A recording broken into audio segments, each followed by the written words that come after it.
Assalamualaikum warahmatullahi wabarakatuh. Salam semangat untuk kita para mahasiswa. Sebelumnya perkenalkan nama kelompok kami, yakni pertama Muhammad Syarul Ihsan dengan NIM 211211004, yang kedua Maulidia Rahmawati dengan NIM 211211015, yang ketiga Nur Aulia dengan NIM 211211054. Kami dari kelas IF21 Pemrograman Aplikasi Cerdas di Universitas Komarudin Gresik. Video kali ini sebagai bentuk pemenuhan tugas penyelesaian ujian tengah semester dengan mata kuliah Sistem Pakar. Dosen pengajar yakni Bapak Muhammad Mahmud, Sarjana Komputer, Magister Komputer. Baiklah, langsung saja pada slide kedua, yakni mengenai penjelasan permasalahan.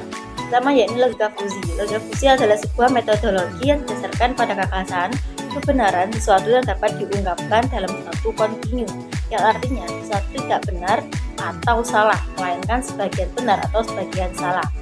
Selanjutnya ada variabel fusi, di mana variabel fusi ini itu memiliki tajaman pada domain tertentu, yakni yang disebut dengan logika fusi disebut semesta. Dan nilai ketajamannya itu memikirkan variabel menggunakan matematika normal. Misalnya, jika variabel fusi adalah berapa banyak harus diberikan kepada seseorang, maka semestanya akan menjadi 0 hingga 25% untuk mengambil nilai ketajamannya dengan sebesar 15%. Pada slide ketiga, yaitu suatu variabel fusi juga memiliki beberapa istilah yang digunakan untuk menggambarkan sebuah variabel. Istilah ini diambil bersama-sama, yakni ada himpunan fusi serta sistem kendali fusi. Himpunan fusi ini adalah kumpulan istilah yang digunakan untuk menggambarkan variabel fusi. Misalnya, buruk, dapat diterima, luar biasa. Dan setiap istilah tersebut memiliki fungsi keanggotaan yang mendefinisikan bagaimana nilai tajam dipetakan ke istilah tersebut pada skala 0 hingga 1. Intinya ini menggambarkan seberapa baik sesuatu itu. Di samping itu juga ada sistem kendali fusi, jadi menghubungkan variabel fusi menggunakan aturan if then.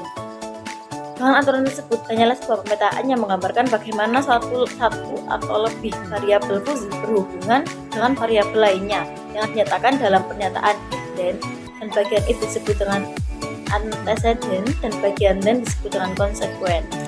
Itulah slide yang dapat saya jelaskan. Untuk slide selanjutnya akan dijelaskan oleh saudara Nur Aulia. Melanjutkan penjelasan dari teman saya, selanjutnya kita akan membahas tentang masalah tipping. Dengan mengambil contoh pemberian tip dalam lingkaran penuh, jika kita membuat pengontrol yang memperkirakan tip yang harus kita berikan di sebuah restoran, kita dapat menyusunnya sebagai berikut. Yang pertama, butuh undesigned, yaitu input. Dalam input ini ada dua variabel, yaitu melayani. Dalam melayani ini semestinya apa sih? Yaitu rentang nilai yang tajam, maksudnya seberapa baik pelayanan pramusaji dalam skala 1 hingga 10. Kemudian ada himpunan fazi. Himpunan fazi yaitu rentang nilai fazinya, ada buruk, dapat diterima, atau luar biasa. Kemudian ada variabel kualitas makanan, semestanya adalah seberapa enak sih makanannya dalam skala 1 sampai 10. Kemudian himpunan fazinya ada buruk, layak, dan juga bagus. Kemudian untuk konsekuensi, atau kita sebut dengan keluaran atau output, di sini ada variabel tip, di mana semestanya itu berapa banyak tip yang harus kita berikan dalam skala 0% hingga 25%. Kemudian ada himpunan fazi, yaitu rendah, sedang, dan tinggi.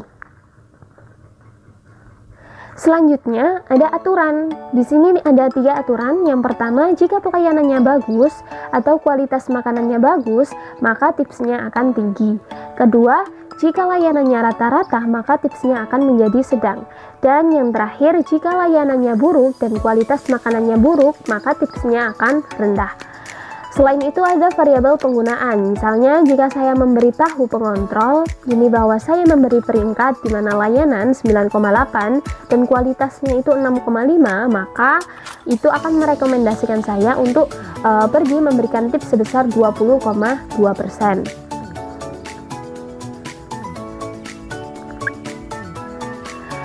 Oke, selanjutnya, mengapa sih logika fusi ini digunakan untuk mengatasi ketidakpastian dalam keputusan? Hal ini dikarenakan yang pertama, penanganan ketidakpastian dalam data. Data yang diperoleh dari lingkungan nyata seringkali tidak lengkap atau memiliki ketidakpastian. Logika fusi ini memungkinkan kita untuk menggambarkan dan memproses data dengan nilai yang kabur, seperti tinggi, sedang, atau rendah. yang mewakili ketidakpastian dengan cara yang lebih realistis daripada hanya menggunakan nilai biner, yaitu benar atau salah. Kemudian yang kedua, pemodelan kepastian yang relatif. Logika fuzzy ini memungkinkan kita untuk memodelkan kepastian dengan cara yang relatif, bukan mutlak ya. Misalnya dalam logika fuzzy kita dapat mengatakan bahwa suhu adalah hangat dengan tingkat kepastian 0,8 yang menggambarkan tingkat keyakinan atau kepastian yang tidak harus sempurna. Kemudian yang ketiga, fleksibilitas dalam pemrosesan informasi. Logika fuzzy memberikan fleksibilitas dalam memproses informasi dengan memungkinkan nilai yang sebagian kabur dan sebagian pasti. Hal ini berguna ketika kita dihadapkan pada situasi di mana informasi yang tersedia tidak dapat diukur atau dijelaskan secara tepat. Kemudian ada pemrograman berbasis aturan. Dalam sistem logika fuzzy ini, keputusan sering diambil berdasarkan aturan-aturan yang bersifat linguistik atau heuristik. Aturan-aturan ini memungkinkan ekspresi pengetahuan manusia dengan cara yang lebih alami, memudahkan pengambilan keputusan dalam situasi ketidakpastian. Dan yang terakhir, aplikasi dalam konteks manusia. Manusia seringkali berpikir dan berkomunikasi menggunakan istilah kabur dan bahasa yang tidak selalu memiliki batas yang jelas. Logika fuzzy memberikan kerangka kerja yang matematis yang lebih sesuai dengan cara manusia berpikir dan berkomunikasi. Baiklah, selanjutnya akan dilanjutkan oleh teman saya. Oke, selanjutnya bagaimana sistem mengambil keputusan berdasarkan variabel fuzzy. Yaitu pertama, PIP. Perintah PIP install digunakan untuk menginstal paket dari PYPI. PIP memungkinkan Anda mengunduh dan menginstal paket Python dari repositori Python Package Index PYPI. Oke, yang kedua, Scikit Fuzzy. Ini adalah paket Python yang menyediakan alat dan fungsi untuk bekerja dengan logika fuzzy dan sistem inference fuzzy. Dengan menggunakan Scikit Fuzzy, Anda dapat membuat dan mengevaluasi sistem kontrol fuzzy, mengimplementasikan logika fuzzy dalam berbagai aplikasi, dan melakukan analisis fuzzy. Lalu untuk langkah-langkah implementasi menggunakan library Scikit Fuzzy, langkah yang pertama itu instalasi Scikit Fuzzy dengan PIP install Scikit Fuzzy jika belum terinstall. Langkah yang kedua, import modul, yaitu import namas, np, import skifuzzy as fuzz from skfuzzy, import control as dengan control. Langkah yang ketiga yaitu definisikan variabel dan fungsi keanggotaan. Tentukan variabel masukan dan keluaran, dan tentukan fungsi keanggotaan untuk masing-masing.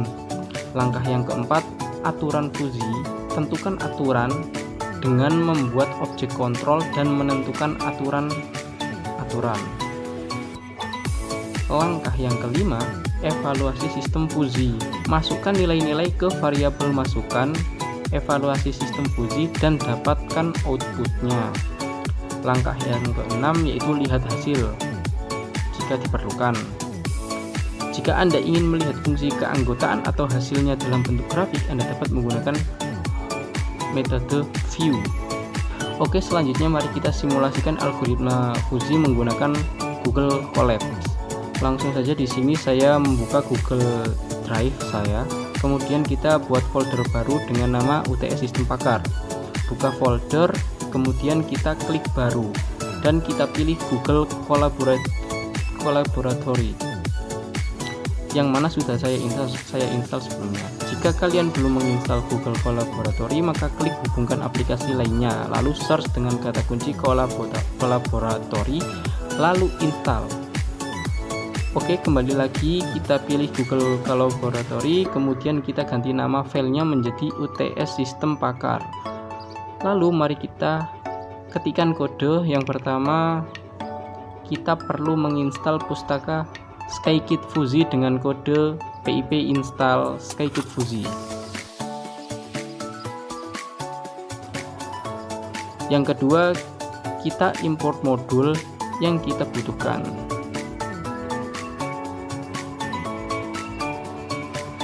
sini 6PY untuk operasi numerik dan Sky Fuzzy untuk operasi logika fuzzy. Kontrol digunakan CTRL atau kontrol digunakan untuk mengakses kelas-kelas yang digunakan dalam sistem kontrol logika fuzzy. Yang ketiga, kita membuat antecedent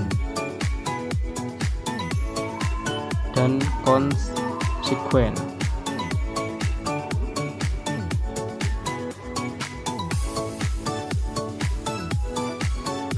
Bagian ini membuat variabel input, quality, dan service, serta variabel output type and range digunakan untuk membuat rentang nilai untuk setiap variabel dengan step 1.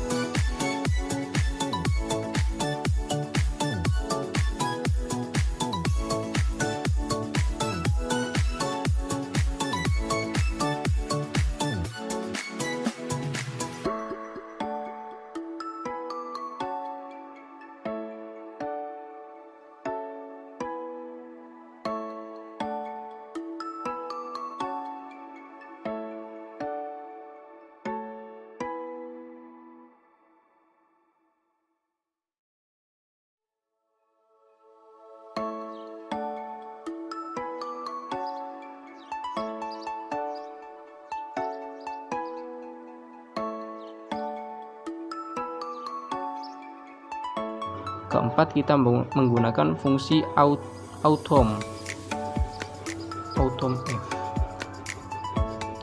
untuk otomatis membuat fungsi keanggotaan.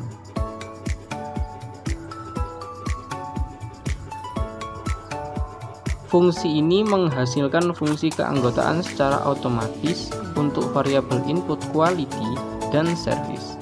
Dalam contoh ini digunakan 3 untuk menghasilkan 3 fungsi keanggotaan. Yang kelima, kita membuat fungsi keanggotaan custom untuk variabel output type.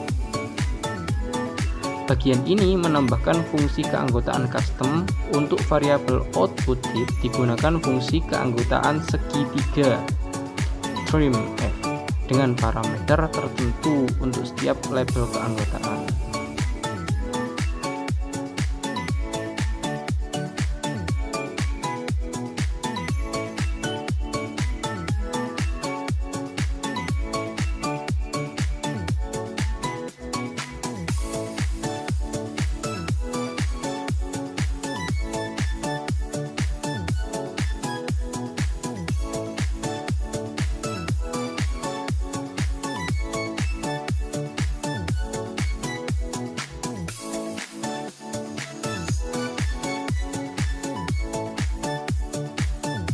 Dan yang terakhir, kita menampilkan grafik fungsi keanggotaan variabel input dan output.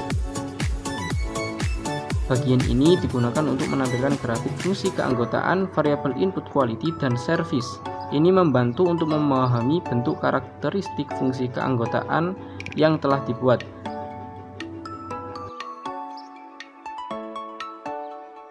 Jadi, keseluruhan kode tersebut adalah implementasi sistem kontrol logika fuzzy sederhana dengan variabel input, quality, dan service, serta variabel output type. Fungsi keanggotaan ditentukan baik secara otomatis maupun custom, dan kemudian ditampilkan grafiknya untuk mempermudah pemahaman. Berikut kami tampilkan beberapa sumber yang kita jadikan referensi. Yang dapat kami sampaikan, mohon maaf apabila terdapat salah kata maupun tingkah laku, dan terima kasih sudah menonton. Wassalamualaikum warahmatullahi wabarakatuh.